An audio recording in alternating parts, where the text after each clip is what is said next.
Hello student, welcome to my study channel. आज इस session में कुछ हम नया कॉन्सेप्ट लेकर आए हैं। आपने स्कूल में, कॉलेज में या कोई अन्य कोचिंग संस्था में खरीफ फसल, रबी फसल पढ़ा होगे, लेकिन याद नहीं रहता है। तो आज हम इसी कॉन्सेप्ट पर बात करेंगे कि कैसे इसको हमेशा के लिए याद रखा जाए। ठीक है, आज जो कॉन्सेप्ट देने वाला हूँ वो कुछ हट के है और स्पेशल है। सो प्लीज़ सब ध्यान से देखें एंड इसे मेरे साथ नोट करते जाइए। चलिए शुरू करते हैं। भारत के खरीफ फसल, रबी फसल एवं जायद फसल। ठीक है, तो सबसे पहले भारत में कृषि के 3 सीजन होता है, 3 मौसम में फसल होता है, 3। ओके, एक होता है खरीफ फसल, एक होता है रबी फसल और एक होता है जायद फसल। ठीक है, रबी, खरीफ और जायद फसल। ठीक है, खरीफ फसल के लिए क्या क्या आवश्यक है और किन महीनों में इसको उगाया जाता है। यदि आपने कृषि ना भी कभी किया हो या उसको प्रत्यक्ष अनुभव भी ना किया हो तो इस कॉन्सेप्ट के साथ आपका दिमाग में हमेशा के लिए बैठने वाला है। ठीक है, इसको किन महीनों में, तो खरीफ फसल लगता है जून, जुलाई, अगस्त और सितंबर। इन महीनों में खरीफ फसल की बुआई होती है। ठीक है, इसके लिए खरीफ फसल के लिए क्या चाहिए, टेम्परेचर ज़्यादा चाहिए और नमी जो होता है, मॉइस्चर जो होता है वो कम चाहिए। ठीक है, और ये कब होता है, खरीफ फसल वर्षा ऋतु में, वर्षा ऋतु में। ओके, ठीक है, ये बात हो गई, इतना पहले बात कर लिए। उसके बाद हम रबी फसल के बात करेंगे। ये किन महीनों में लगाया जाता है, तो ये अक्टूबर, नवंबर, दिसंबर, उसके बाद से जनवरी और फरवरी, इन महीनों में खरीफ फसल की बुआई होती है। और खरीफ फसल के लिए मौसम कैसा चाहिए, ठंडा होना चाहिए और शुष्क होना चाहिए। ठीक है, उसके बाद रबी फसल में, रबी फसल के टेम्परेचर कम चाहिए और इसके नमी भी कम चाहिए। अब हम बात करते हैं जायद फसल की। जायद फसल जो होगा ये मार्च से लेकर ये मई तक। ठीक है, मई तक। और इसमें कैसा मौसम चाहिए, गर्म प्लस शुष्क। ठीक है, इतना कॉन्सेप्ट क्लियर हो गया है कि खरीफ फसल, रबी फसल और जायद फसल किन किन महीनों में उगाया जाता है और इसके लिए क्या चाहिए, टेम्परेचर अधिक चाहिए। खरीफ फसल के लिए टेम्परेचर क्या चाहिए, अधिक चाहिए और नमी कम चाहिए। और ये बरसात के दिनों में खरीफ फसल की जो फसलें होती है उगाई जाती है। ठीक है, रबी फसल में क्या चाहिए, थोड़ा ठंडा और शुष्क मौसम। और ये इस टाइम लगाया जाता है जब टेम्परेचर थोड़ा कम हो और नमी भी कम हो। जायद फसल में क्या होना चाहिए, गर्म और शुष्क। ठीक है, अब कैसी फसल के लिए उपयुक्त है इन मौसमों में। ठीक है, ये कैसी फसलों के लिए उपयुक्त हैं। ठीक है, कौन सा फसल के लिए ये उपयुक्त है, इस कॉन्सेप्ट से आपका सारा क्लियर हो जाएगा। खरीफ फसल में उष्ण फसलें होंगे। अब उष्ण फसलें कौन कौन सी होगी उसको हम आगे डायग्राम के माध्यम से समझेंगे। रबी जो होता है, रबी फसल, ये कौन सा, शीतोष्ण फसलें होते हैं, शीतोष्ण फसलें। ठीक है, शीतोष्ण फसलें होते हैं। और एक इसी में क्लियर हो जाएगा किन किन राज्यों में कौन सी फसलें उगाई जाती है। जो डाउट होता है वो भी क्लियर हो जाएगा। सबसे पहले एक मैप बना ले मेरे साथ।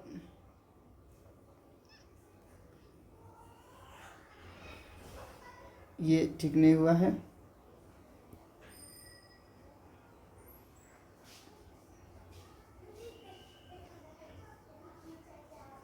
ये भारत का थीमेटिक मैप होता है। ठीक है, इस तरह का भी आप मैप बना सकते हैं, इसको थीमेटिक मैप कहते हैं। तो ये जो हुई, ये जो है ये क्या है, ये कर्क रेखा। ठीक है, कर्क रेखा, ये कर्क रेखा, ये उत्तरी भारत है, ये दक्षिणी भारत है। दक्षिणी भारत में कैसा मौसम रहता है, उष्ण। और उत्तरी भारत में कैसा मौसम रहता है, शीतोष्ण। ओके, शीतोष्ण। जैसे जैसे दक्षिणी भारत से हम उत्तर की ओर बढ़ेंगे टेम्परेचर कम हो जाएगा, टेम्परेचर कम हो जाएगा। ठीक है, इतना तो कॉन्सेप्ट क्लियर हो गया। तो उत्तरी भारत में कौन सी फसल लगाई जाएगी, इतना तो क्लियर हो जाना चाहिए। कौन सी लगाई जाएगी, रबी फसल। ठीक है, उत्तरी भारत में कौन सी फसल होगी, रबी होगी। और दक्षिण भारत में कौन सी होगी, खरीफ होगी। ओके, इतना तो क्लियर हो गया। अब फसल के बारे आते हैं। सबसे पहले आप इसे एक पेज लीजिए, इसे वाइट पेज लीजिए, ठीक है। इसको ऐसे पलट दीजिए, देख रहे हैं, इसको ऐसे पलटिए। उसके बाद एक डायग्राम बनाइए। चलिए अब मेरे साथ डायग्राम बनाइए। यहाँ पर लिखेंगे फसल के प्रकार। ओके, फसल के प्रकार। यहाँ लिखेंगे उष्ण फसलें, ये होगा उष्ण फसलें, ये होगा उपोष्ण फसलें, और ये होगा शीतोष्ण फसलें। शीतोष्ण फसलें। उष्ण के लिए क्या चाहिए? उष्ण के लिए टेम्परेचर अधिक चाहिए, नमी कम चाहिए, ठीक है। और उष्ण के लिए वर्षा भी अधिक चाहिए, वर्षा लगभग 100 सेंटीमीटर से ज़्यादा होनी चाहिए उपोष्ण के लिए, ठीक है। यहाँ मैं फ्रेश लिख देता हूँ। उपोष्ण के लिए क्या कीजिए, इस फ्रेश लिख देता हूँ। उपोष्ण के लिए क्या चाहिए? टेम्परेचर अधिक, कितना? लगभग ये 24 से 26 डिग्री सेल्सियस होनी चाहिए। उसके बाद वर्षा कितनी होनी चाहिए? 100 सेंटीमीटर से अधिक, ओके। और उपोष्ण के लिए मुझे टेम्परेचर कितनी चाहिए? टेम्परेचर ये 22 डिग्री, लगभग 22 डिग्री। शीतोष्ण के लिए मैंने क्या बोला? टेम्परेचर कम चाहिए, ठीक है। टेम्परेचर कम चाहिए और वर्षा भी कम चाहिए, ज़्यादा नहीं, 90 सेंटीमीटर, 70 से 90 सेंटीमीटर, ठीक है। इतना बात हो गया। अब फसलों के प्रकार में आते हैं। इतना मैं इरेज कर रहा हूँ, आपने लिख लिया होगा, इरेज कर रहा हूँ, ठीक है। अब फसलों के प्रकार में आते हैं। सबसे पहले खाद्यान्न। खाद्यान्न में कौन आ जाएगा? पहला आ जाएगा अनाज, ठीक है। दो मुख्य अनाज, तो सबसे अनाज एक हो गया धान। धान के लिए कैसी मौसम होना चाहिए? उष्ण, ठीक है। उष्ण हमारा क्या है? उष्ण हमारा खरीफ फसल है, ठीक है। उष्ण के लिए क्या चाहिए? धान के लिए अधिक टेम्परेचर चाहिए, वर्षा भी अधिक चाहिए। और ये कौन सी फसल है? उष्ण फसलें। उष्ण फसलें किस में आता है? खरीफ फसल में आता है, ओके। अब बात करेंगे गेहूँ। गेहूं हमारा कौन सा फसल है? शीतोष्ण फसल है। शीतोष्ण फसल कौन से कैटेगरी में आएगा? रबी फसल में आएगा, ओके। ऐसा याद करना, इसी कॉन्सेप्ट से। धान हमारी कौन से फसल है? उष्ण फसल। उष्ण फसल किस में आता है? तो ये खरीफ फसल में आता है। गेहूं ये शीतोष्ण फसल है, और शीतोष्ण फसल किस में आएगा? रबी फसल में आएगा, ओके। अनाज हो गया। दूसरा पॉइंट लिखेंगे मोटा अनाज, ठीक है। मोटा अनाज में क्या आ जाएगा? ज्वार, रागी और बाजरा, ठीक है। रागी को मड़ुआ भी कहते थे, मड़ुआ, ओके। ज्वार, रागी, बाजरा उष्ण फसलें यानी कि खरीफ फसल, ठीक है। और शीतोष्ण में क्या आ जाएगा? जौ आ जाएगा, ठीक है। जो कौन सी फसल है? शीतोष्ण कौन से फसल की कैटेगरी में आता है? तो रबी फसल, ओके। तीसरा पॉइंट में आएंगे दलहन, तो उष्ण में आ जाएगा तूर, इसको बोलते अरहर, ओके। और शीतोष्ण में आ जाएगा चना। शीतोष्ण कहने का मतलब रबी, ओके। चौथा प्रकार कह जाएंगे तिलहन, इसको इंग्लिश से ऑयल सीड्स भी कहा जाता है। तिलहन में आ जाएगा मूंगफली, ठीक है। मूंगफली आ जाएगा। मूंगफली कौन सा है? तो क्या बोले? उष्ण कौन सा कैटेगरी में आ जाएगा? तो ये खरीफ फसल में आ जाएगा, ठीक है। अब हम मूंगफली के बाद ये होगा सरसों, मस्टर्ड ऑयल, ठीक है। सरसों ये रबी फसल की कैटेगरी में आएगी क्योंकि ये शीतोष्ण फसलें हैं, ठीक है। पांचवा बात करेंगे हम रेशा को लिखते फाइबर, ठीक है। रेशा में आ जाएगा कपास और जूट। ये कौन सी फसलें है? उष्ण फसलें किस कैटेगरी में आएगा? खरीफ फसल में। ये हमेशा याद रखना, इसमें कुछ नहीं आएगा, क्रॉस के चिन्ह लगा देते। छठा नंबर पे आ जाता है कुछ मतलब स्वीट्स प्रकार के जो होता है, स्वीट जो थोड़ा मीठा होता है, उस टाइप का फसल, ठीक है। तो इसमें क्या आ जाएगा? गन्ना, ओके। और इसमें क्या आ जाएगा, शकरकंद। ठीक है, स्वीट से प्रकार हो गया। अगली प्रकार है फल। ओके, फल। फल में आम। आम हमेशा गर्मी के दिन में आता है। आम हो गया है, लीची हो गया है, केला हो गया है। आम गर्मी के दिन में आता है और सबसे पहला आम जो हम लोग खाते हैं वो दक्षिण भारत से ही आता है। ठीक है, केला हो गया है, अमरूद हो गया है, ठीक, अनानास। ये सब उष्ण फसलें है। उष्ण फसलें कहने का मतलब खरीफ फसल है। इसमें क्या आ जाएगा, इसमें आ जाएगा सेब। ठीक है, और इन दोनों के बीच में जो था उपोष्ण, उपोष्ण जो था इसमें आ जाएगा मेज, मक्का।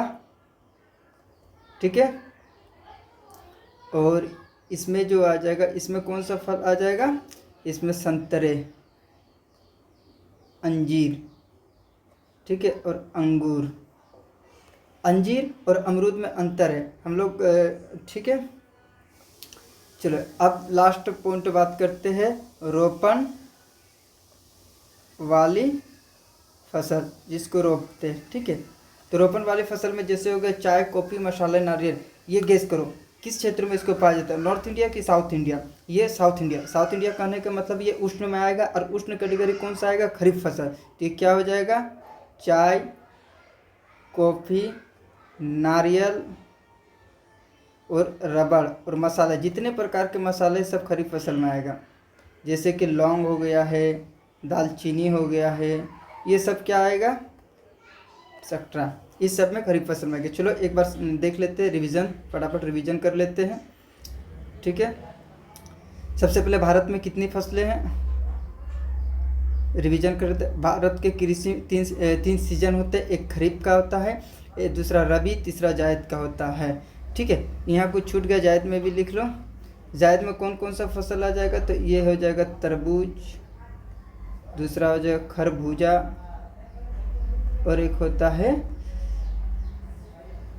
और तरबूजा, बकरी और तरबूजा, और एक होगा फूट।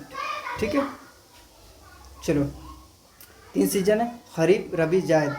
खरीफ कब, जून से लेकर सितंबर तक। खरीफ के लिए क्या चाहिए, टेम्परेचर अधिक चाहिए, नमी कम चाहिए। ये वर्षा ऋतु में होता है। ठीक है, मतलब गर्मी के टाइम में, जहाँ अधिक वर्षा वाले क्षेत्रों में। ठीक है, उसके बाद रबी फसल में क्या चाहिए, अक्टूबर से लेकर फरवरी तक। इसमें क्या होता है, ये मौसम थोड़ा सर्दी का होता है, इसलिए ठंडा, थोड़ा शुष्क होना चाहिए, और टेम्परेचर कम होना चाहिए, और नमी जो मॉइस्चर होता है वो भी कम होना चाहिए।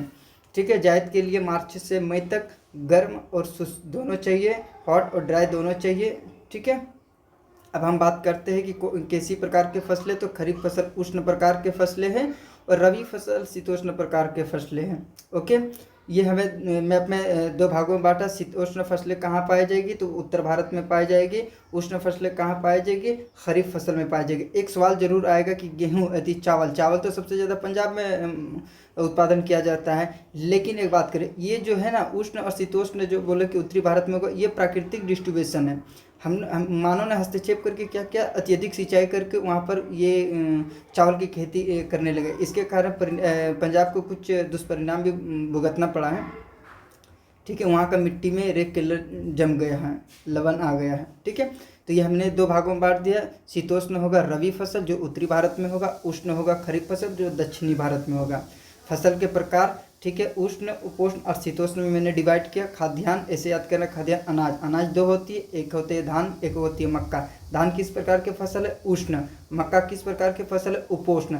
यानी उपोष्ण कहने का मतलब रबी का फसल होगा। ठीक है, ये खरीफ फसल होगा। गेहूँ शीतोष्ण है, और शीतोष्ण कहने का मतलब ये रबी फसल होगा। उसी तरह एक अनाज में दूसरे मोटे अनाज जिसको मिलेट्स कहा जाता है, इसको भी ज्वार, रागी, बाजरा, ये कौन सी प्रकार है, ये उष्ण है। और उष्ण कहने का मतलब ये जो है ये खरीफ फसल के श्रेणी में आए।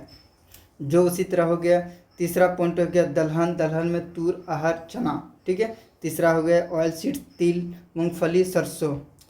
5वां हो गया रेशा फाइबर, कपास, जूट। स्वीट्स में गन्ना, शकरकंद, और फल में आम, लीची। ये ठीक है, आशा करता हूँ कि आप लोग को अच्छी तरह से समझ होगा और ये कॉन्सेप्ट डेवलप कर ले। एक बार कॉन्सेप्ट डेवलप करने के बाद आप ये लाइफ टाइम नहीं भूलोगे। ठीक है, आज के लिए यहीं तक। अब कुछ नया सेशन के साथ, नया कॉन्सेप्ट के साथ नया सेशन में अगली क्लास में मुलाकात होगी। तब तक ले अब पढ़ते रहे, स्वस्थ रहे। जय भारत, जय हिंद।